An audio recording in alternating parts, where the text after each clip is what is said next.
মানুষ যখন ইন্তেকাল হয় তখনই একটি কারণ হয়ে দাঁড়ায়। কেন সেই কারণ জানে?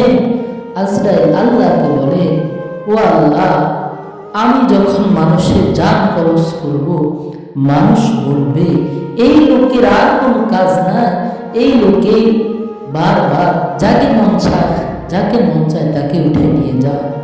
আল্লাহ বলে, না না না, আমি এই কথা বলার সুযোগ দিব না, আমি কারণ উঠাই ধরব। এজন্য যখনই মানুষ ইন্তেকাল হয় তখনই বলে হার্ট স্ট্রোক হয়ে মারা গেছে, আবার কেউ কেউ বলে পানিতে পড়ে মারা গেছে, আবার কেউ বলে অমুক অসুখ হয়েছে মারা গেছে, অমুক কারণে মারা গেছে। কিন্তু আজরাইল বলে না, কেউ বলে না আজরাইল মারা গেছে, এই জন্য বলে না।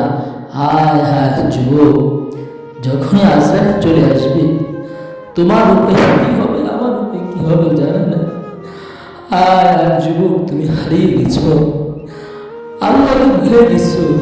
আল্লাহ তোমার কি জন্য সৃষ্টি করছে?